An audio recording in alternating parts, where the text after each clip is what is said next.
Olá, meus alunos do sétimo ano. Eu sou o professor Márcio do Carmo e começarei agora mais uma aula para vocês, dando continuidade ao estudo dos 5 reinos.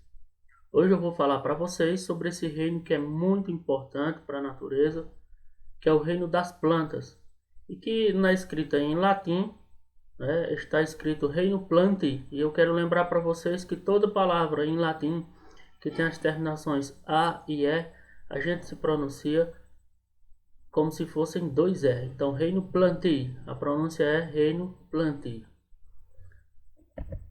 Começo falando para vocês sobre as características gerais desse reino, que são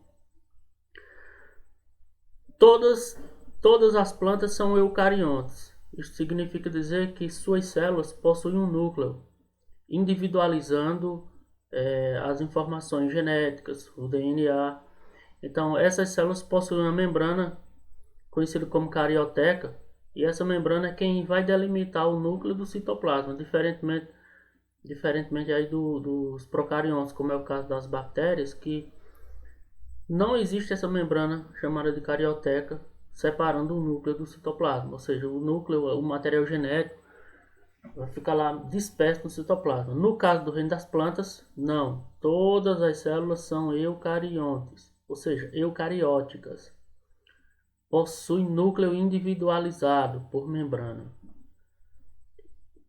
São pluricelulares, ou seja, todos os indivíduos de todas as espécies pertencentes a esse reino possuem várias células. A palavra pluri significa dizer que ele tem muitas células. São autótrofos. O que é autótrofos? Autótrofos diz-se de o ser vivo que realiza a sua própria produção de energia, ou seja, produz seu próprio alimento. Então, por serem fotossintetizantes, por produzirem a sua própria energia através da fotossíntese, as plantas são autótrofas. Nós animais, que dependemos dos autótrofos, dos produtores, como é o caso das plantas, nós somos heterótrofos. Porém, as plantas são autótrofas. Elas são fotossintetizantes, ou seja, recebem a luz do sol, são sensíveis à luz do sol para a sintetização, a produção de sua própria energia. Elas transformam a energia luminosa em energia química. Essa energia química são aí os açúcares, os carboidratos, que é utilizado pela própria planta para o seu crescimento e também para os consumidores, que dela se alimentam. Nesse reino há alguns indivíduos, que têm vasos condutores de seiva, algumas plantas que têm vasos condutores de seiva, e existe a seiva bruta e a seiva elaborada, como é o caso da alga e dos sais minerais. Há a presença de parede celular nas suas células, e essa parede celular é um segundo envoltório aí que confere mais resistência à célula. Depois da membrana plasmática vai ter uma segunda parede uma segunda membrana chamada parede celular, formada por um carboidrato, que é a celulose, por um açúcar. Há a presença também nas células dessas plantas de uma organela chamada de cloroplastos, que é onde vai ocorrer a fotossíntese. Os plastos, vão existir, digamos que, um pigmento fotossintetizante para absorver a luz solar. E estômatos são estruturas que vão controlar aí a entrada e a saída de água. Existe uma substância de reserva de energia nos indivíduos do reino das plantas, que é um carboidrato chamado de amido, é uma substância de reserva. São predominantemente terrestres, mas com algumas poucas espécies aquáticas, mas em sua maioria vivem em ambientes terrestres. E há plantas de vários tamanhos, plantas rasteiras, plantas de grande porte, enfim.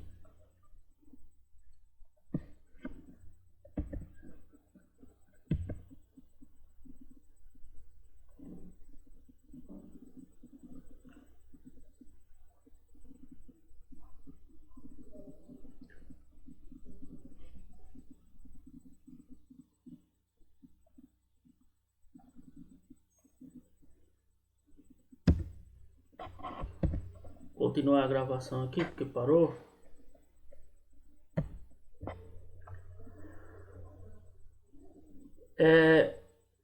Vou falar de um pigmento chamado de clorofila.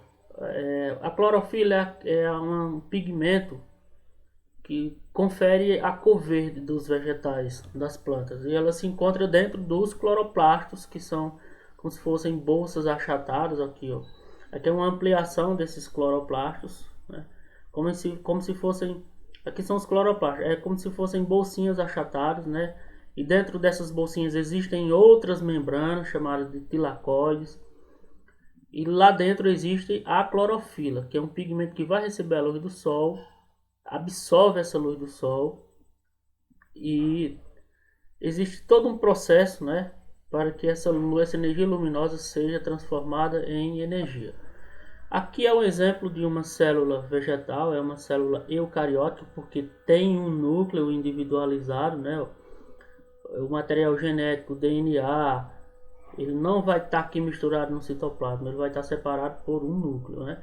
E tem as outras estruturas, as outras organelas citoplasmáticas, como o retículo endoplasmático rugoso, ribossomos, certo? Existe um vacúolo, que é uma bolsa, como se fosse uma bolsa que vai controlar também a pressão osmótica dentro da célula, ou seja, a entrada e a saída de água, além dos estômatos, né, que vão também controlar a entrada e a saída de água. Outra organela citoplasmática que eu quero que vocês verifiquem aqui é o complexo de Golgi, que também existe nas células animais. Lembrando que aqui eu estou falando de uma célula vegetal presente nas plantas.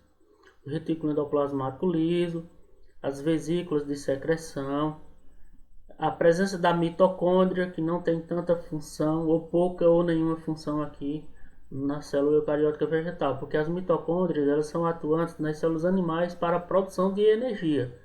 No caso aqui, a organela principal responsável pela produção de energia é quem? São os cloroplastos. E o citosol, né? O citosol é todo o espaço do citoplasma, todo o espaço onde estão as estruturas citoplasmáticas, um meio aí gelatinoso, vamos dizer assim, com aspecto gelatinoso. Aqui uma imagem microscópica dos cloroplastos. Os cloroplastos são cada estruturazinha dessa esverdeada. Observem. Esse espaço aqui, ó, que delimita essas bolsas, é a parede celular. Aqui foi colocado um corante para evidenciar justamente os cloroplastos. Existem as outras estruturas citoplasmáticas, como o núcleo.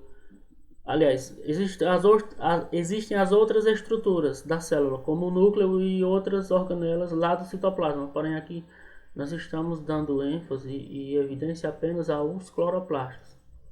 São essas bolsinhas aqui esverdeadas. Então, aqui é uma célula, aqui é outra célula, aqui é uma célula, aqui é uma célula. Cada espaço aqui desse é uma célula, e dentro dessas células vão estar as estruturas citoplasmáticas, e os cloroplastos é uma importante estrutura, organela citoplasmática. Como é que as plantas têm a sua nutrição? Através de uma respiração, né, e de um processo chamado de fotossíntese. As plantas recebem o gás carbônico do ar, que nós e os outros animais liberam, e esse gás carbônico é absorvido por elas. E em contrapartida, no processo chamado de fotossíntese, elas liberam o gás oxigênio para o ar. E esse gás oxigênio nós respiramos, nós usamos na nossa respiração. Ou seja, sem esse gás oxigênio, os outros animais não sobreviveriam, né? Então elas absorvem também do solo a água pelas suas raízes, assim como os sais minerais. Vão absorver todas essas substâncias para poder ter o seu processo de nutrição. Então a água, os sais minerais são capturados pelas raízes e são enviados pelos vasos condutores até as suas extremidades, que são as folhas mais distantes. Boa parte dessa água é absorvida pela planta e uma parte é liberada em forma de vapor de água através da transpiração da planta. Então existe um vaso condutor de seiva que vai conduzir essa água e sais minerais, chamado de xilema. Então a água e sais minerais são chamados de seiva bruta. Seiva, olha aqui a palavra, seiva bruta. Então, eles são conduzidos por esse vaso chamado de xilema. Uma parte da água vai evaporar aí, né? Como eu falei anteriormente. Aí nós temos aqui a liberação do gás oxigênio, a transformação do gás carbono, juntamente com esses nutrientes que são os sais minerais e a água, são transformados em açúcar, ou seja, em carboidrato, na presença da luz do sol. Então a planta vai usar o gás carbono, que é a luz e a água, para fazer fotossíntese, e esse processo libera oxigênio.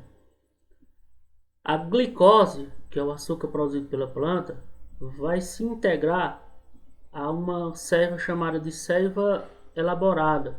Os carboidratos são conduzidos através de um vaso chamado de floema. A seiva bruta é conduzida por um vaso chamado de xilema, e a seiva elaborada, que é a glicose, conduzida pelo floema. Ok?